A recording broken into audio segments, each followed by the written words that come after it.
The rain poured mercilessly that evening. Gray clouds swallowed the sun, and the city streets shimmered under puddles of neon light. People rushed past, umbrellas clashing, cars hissing through the storm. But one man stood still, holding his little daughter's hand. Lucas Reed, a 32-year-old single father, wasn't supposed to be here tonight. He had just finished his second shift at a diner, exhausted, his worn jacket soaked through. But the bus was late again, and his 5-year-old daughter Ella was shivering beside him. "Daddy, it's cold," she whispered. "I know, sweetheart," he said softly, wrapping her tighter in his arms. "Just a few more minutes, okay?" Lucas's life was a constant balancing act: work, rent, bills, school lunches. His wife had passed away 3 years ago, and since then, he'd been everything for Ella. Mother, father, protector, and dreamer. He often told her, "We may not have much, but we'll always have kindness." He didn't know that this very belief was about to change his life forever. Cloud with rain, the woman by the bus stop. As the rain came down harder, Lucas noticed someone sitting motionless under the flickering streetlight bench. A woman, drenched, her hands trembling in her lap. Her clothes were once elegant. A navy business suit, silk scarf, and heels now ruined by puddles. But her face told a deeper story. Pale, blank, and lost. Lucas hesitated. Most people would walk past. But something inside him, that stubborn instinct of empathy, wouldn't let him. "Excuse me, ma'am," he said gently. "Are you all right?" The woman didn't answer. Her lips parted, but no sound came out.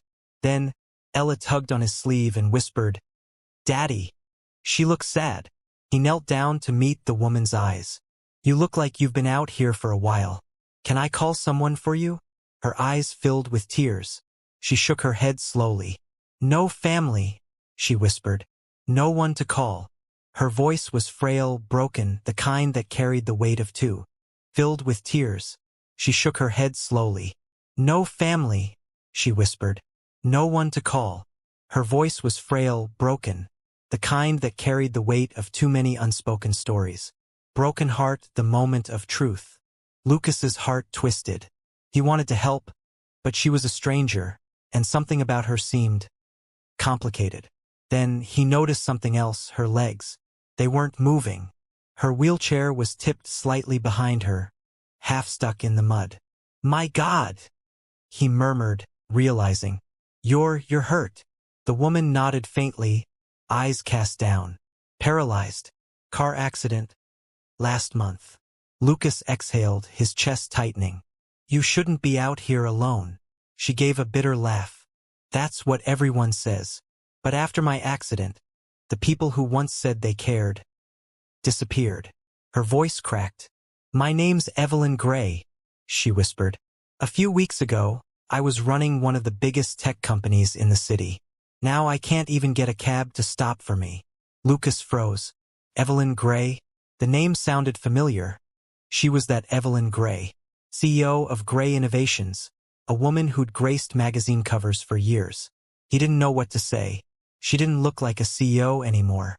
She looked like someone who had lost everything: dignity, hope, and maybe the will to fight. Candle, the act of kindness that changed everything. The bus finally arrived, but Lucas didn't move. He looked at the woman, soaked and shaking, and then at his daughter, who was watching with wide, innocent eyes. "Daddy," ella whispered. "Can she come home with us?" Lucas turned to her, stunned. "Sweetheart, we don't even know her."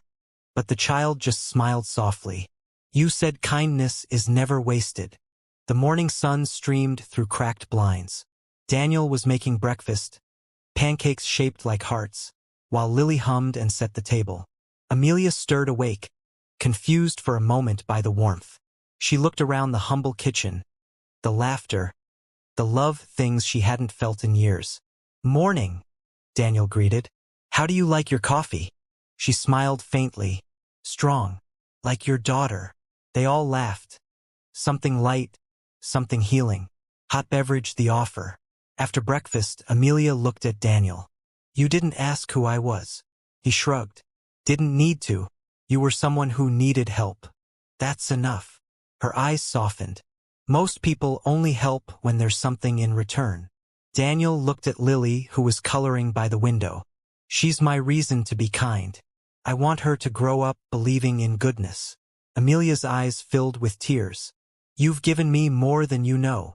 When she finally left later that morning, she promised, You'll hear from me soon. Daniel smiled. I'll believe that when I see it. 1 month later, life returned to normal, or so Daniel thought.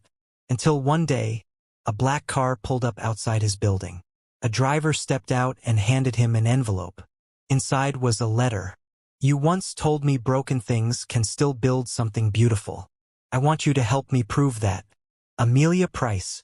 And attached a business card, an address, and a job offer. Cityscape at dusk, the second chance. When Daniel and Lily arrived at the address, they couldn't believe it. A brand new rehabilitation center was being built.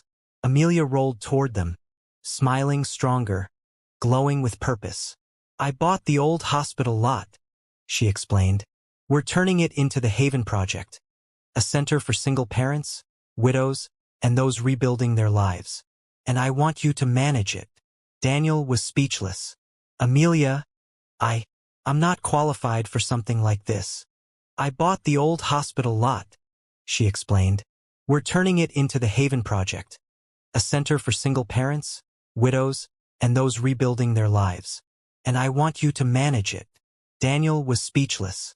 Amelia, I'm not qualified for something like this. She smiled. You're more than qualified. You fixed a broken CEO when no one else stopped to care. Lily ran to Amelia, hugging her tightly. Did Daddy fix you too? Amelia's voice cracked. Yes, sweetheart. He fixed me in ways doctors never could. Tulip the miracle. Months later, the Haven Project opened. Amelia spent every day there, smiling, mentoring, helping. One evening, she called Daniel outside. I have something to show you, she said. He turned and froze. Amelia was standing, on her own. She took a trembling step forward, tears streaming down her face. The doctors said I might never walk again. But you gave me a reason to try. Daniel's voice broke. Amelia.